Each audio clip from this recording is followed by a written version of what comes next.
Hey everyone, welcome to On Air with Brendan J. I got a special guest today. He's the front man of SlapBAK, Jara Harris. Jara, how are you, man? I'm good, man. I'm great, actually. You It's, know, it's, I'm, I'm very blessed to be able to say that. it's incredible to have you. I know that you have been through literally hell and back, Yeah, overcoming stage 4 cancer. First off, that's a miracle in itself.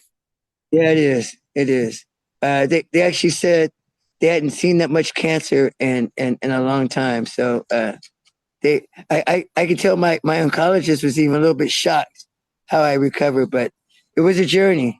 So yeah, I'm blessed to be here, man. What did you do, Jara, in terms of your regimen when you were diagnosed with cancer? Because I know everything changes from your diet to your sleep to everything. Like, how did you cope with it once you got the diagnosis? You know, I my wife kind of got more of the details of you know, the scary part of it. They never really told me that there was a chance that maybe I wouldn't make it or anything like that. So in my mind, I'm like, God, this sucks. You know what I mean? I've never had anybody in my family with cancer. So Right, if you don't have it, or if you haven't experienced it with somebody, you just know that it's a really bad thing. But you don't. I can never speak on it.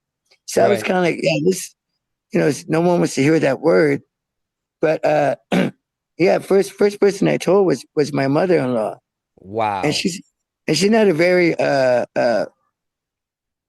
affectionate type of person, and she just broke down in tears and gave me a hug, and then you know it I think emotionally it was really overwhelming emotionally because I've always been the kind of person. I'm kind of a always happy, kind of giving person, and the way it affected everybody else kind of I think hit me Yeah, worse it in a way than it my kind own of family. changes your demeanor, what you're going through based on how you see other people perceive it, Right, because right. everybody handles tragedy and sickness different. I can relate, and man, it's just all I can say is, man, God has a massive plan for you because you're still here. So, Thank you, man. I yeah, man. appreciate it. I So, appreciate it. moving on, let's talk about SlapBAK. So, you guys got this gritty funk sound. Like, tell us, like, how did you create the sound of SlapBAK? Well, I have three. I have three older siblings. So I have two older brothers, and we all play music. So Yes. my oldest brother was like the jazz cat. Uh, my brother was a full on rocker, like back in the '80s. Like Dokken, Def Leppard, all that. And my sister was a total funk head. And there's like a 10-year gap between them and me. And then I have a Wow. younger sister. So I grew up as a kid, always looking up to what my older siblings were listening to. And I honestly, as a drummer, and I started off as a drummer in the family band at 4 years old. So it was like 16 to 4. And so I was very exposed to music and being aware of music and hearing different sounds, different genres. But I think as I got older, especially coming through the 80s as a kid with Prince and seeing how he was mashing up the rock and the soul and then funk, I just kind of naturally came up that path. And so I always hear music as a drummer. So I kind of hear rock. I bring my head to rock and I bang it to funk. So it just kind of goes together naturally. When I As hear long the as it's word slap, Jara, I think of slap bass, right? And yes, that traditional Sly and the Family Stone and right, all of right, these right. amazing things. And that kind of goes along with Rick James, with Prince, and the list goes on. Yeah. Oh, you know this. Yeah. Yeah, man. You know Music. what's happening. Yeah. So people, since I'm the front guy and there's not a whole lot of bass players that sing lead, people always associate a slapback with the slap of the bass. Right. And I go, actually, it didn't, it makes sense, but it didn't come from that concept. But it kind of works that way, you know? it SlapBAK actually came. does. SlapBAK actually came from a song that I had before I turned it into a band called Cold Blooded SlapBAK. Wow. And we were just getting desperate trying to find names, and we started calling out song names. And then someone said Cold Blooded SlapBAK. I'm like, what about SlapBAK? Meant nothing. But you know what's crazy is like the things that we least expect always turn out to be the things that like hit, like they get everybody's attention, whether it's a song and you're like, I don't know about this song or this idea is really the idea. And it ends up being that grade A idea to take you from zero to hero. Right, right. So true, so true.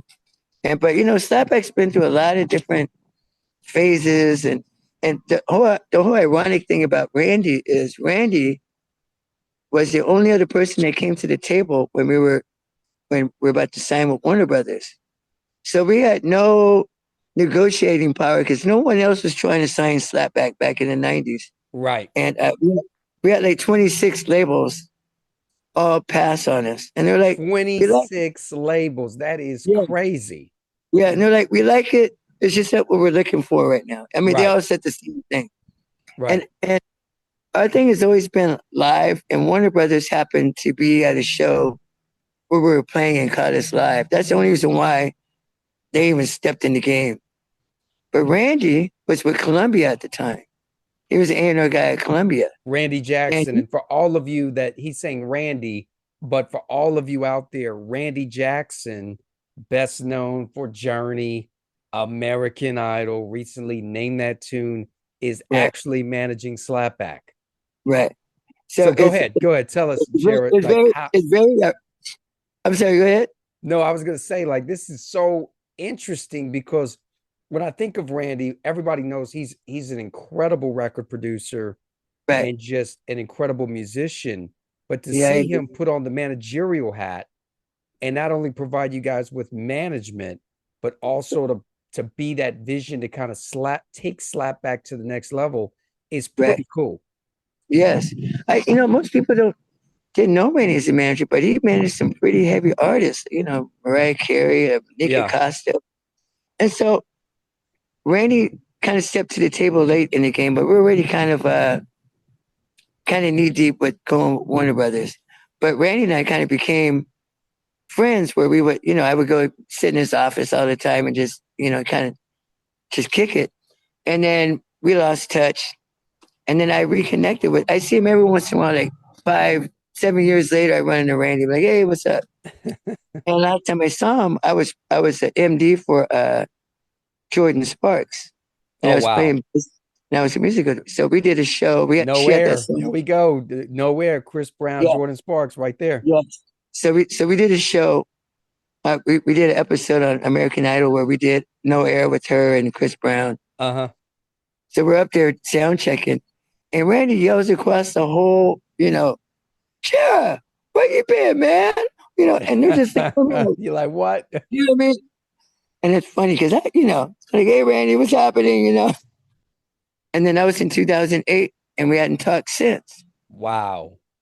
And then the end, like, early 2024, as my voice is coming back, and I'm not even strong yet, but my voice is like really struggling. But the band got really tight because I felt like they had to kind of carry me with they were used to me carrying them. Uh-huh. So the dynamic changed. We had a different band. My daughter's in there, her husband's in there. So we had all this kind of new blood and new energy.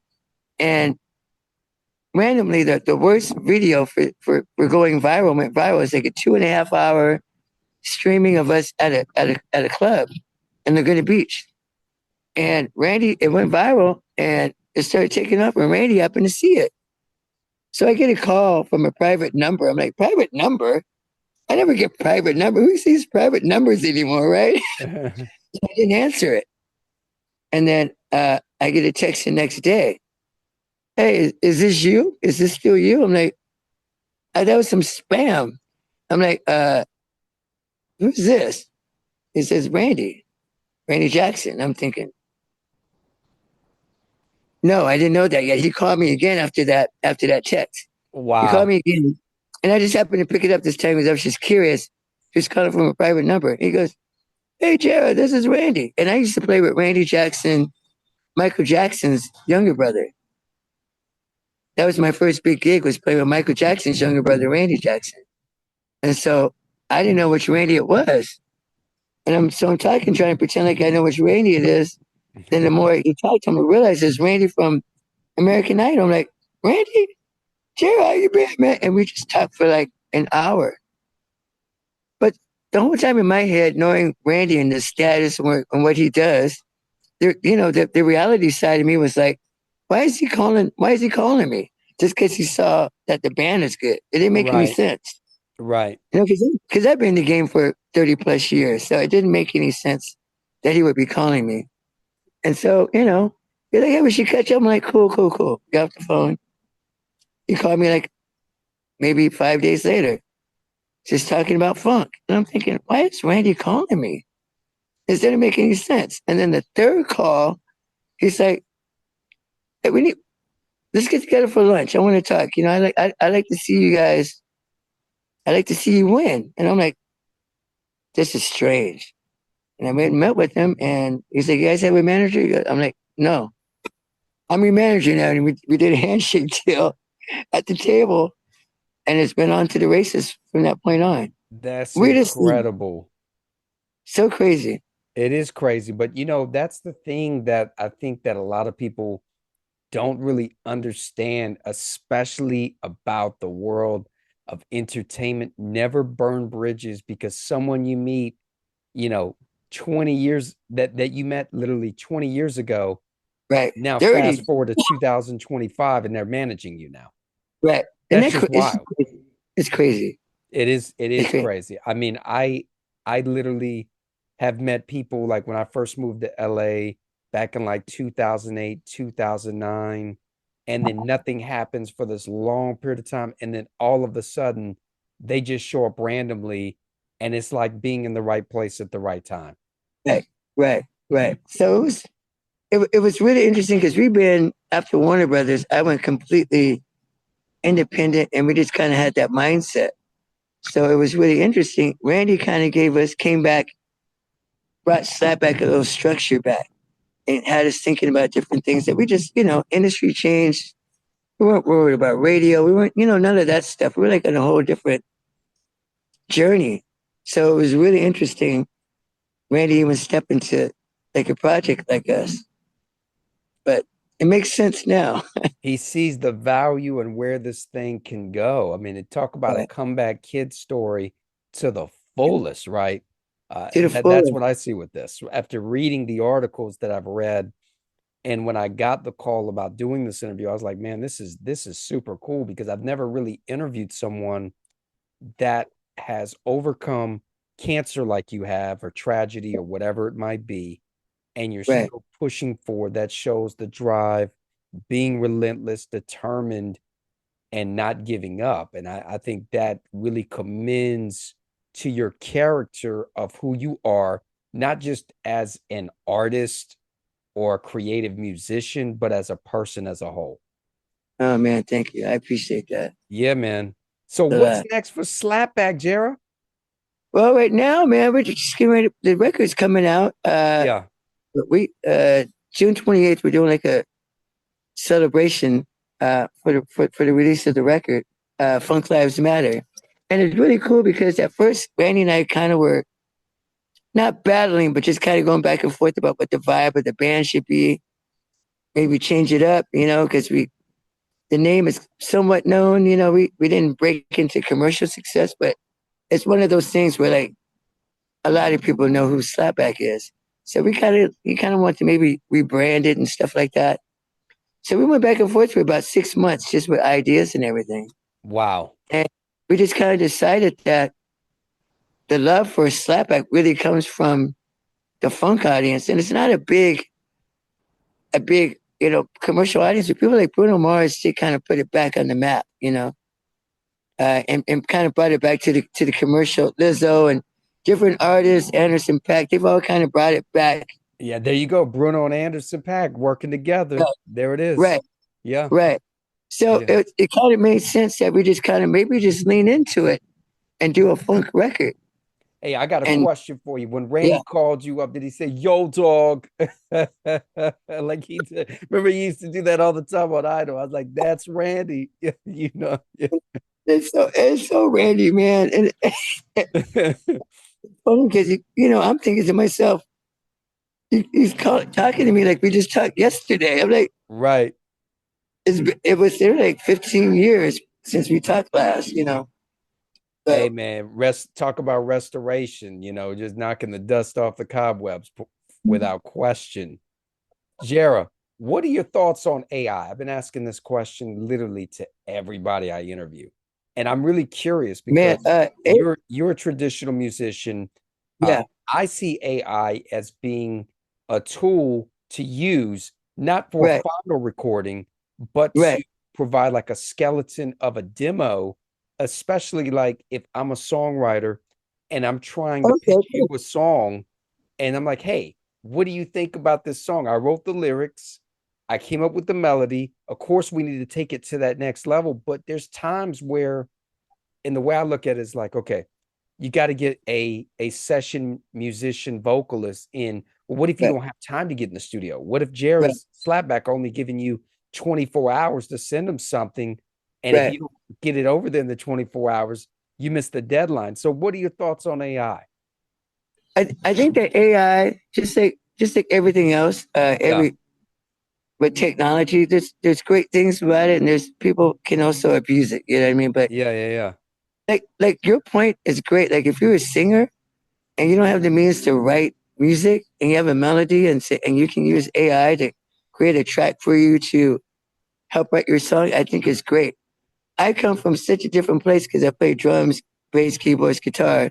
So I was doing kind of the Prince thing where I just record everything and I hear everything. And so for me, my part of what I create comes from the fact that I'm not relying on anything like that. You know what I Right, mean? right.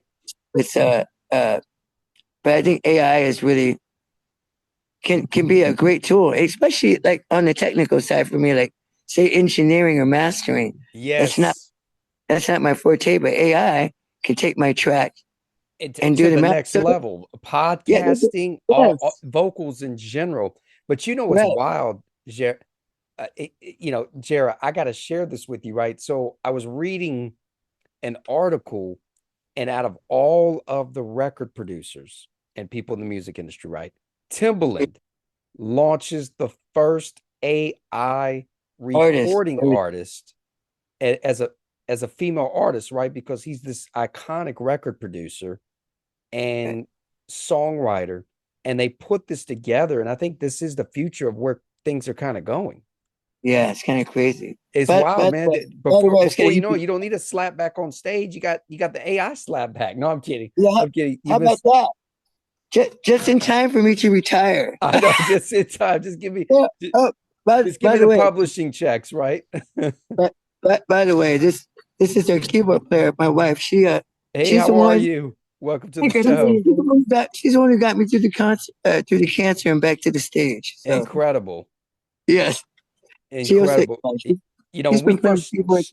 started this interview, Jared was sharing me how you were instrumental by making sure that he was on point with his regimen, with getting rest, with all of the above. So it's just great to meet you and definitely standing side by side in his corner because we would probably wouldn't be doing this interview right now had you not done that.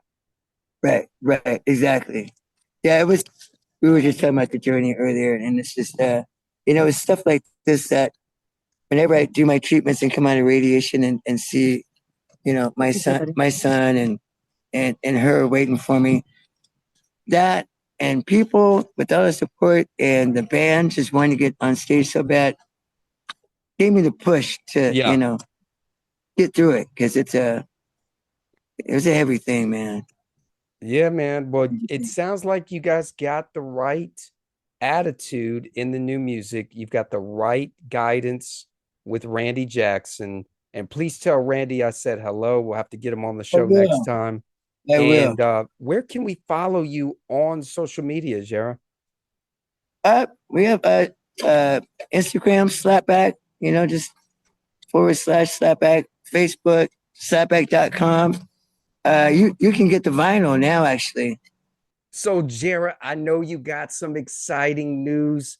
Tomorrow, you got a performance. You got to break the news. Yeah, so yeah, we have a show tomorrow at Mozambique, Ivan's house. That's in Laguna Beach. We're gonna have members of the Time there as a special guest. It's going to be a celebration for the record coming out, Funk Lives Matter. So we're doing like a Funk Lives Matter concert series the last Saturday of every month this summer at Mozambique, and Wow. we have a special guest every show. The OC is lucky to have you guys in Laguna Beach. You man, I appreciate it. I appreciate that. Just from the website, you can get it early. Wow.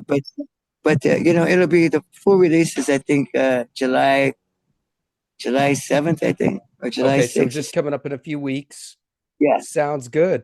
Well, yeah, yeah. definitely. And again, when we mention the rest of the band, Jazz, my daughter, who is always great, always has my back. Uh, yes, your sister. That's my son, Jack. Say hi. Hi. What's happening? Welcome to the show. They're about to leave, but yeah, Jesse, the drummer, TJ Quake's been with me for like 30 years. Deja Kane, Gus, my son-in-law, who's just an amazing. They're all so amazing, man. And I'm just blessed to be here doing this. I appreciate people like you, man, giving us an opportunity to speak on it and give us some exposure. So much thanks to It you. was nice to meet you. We're But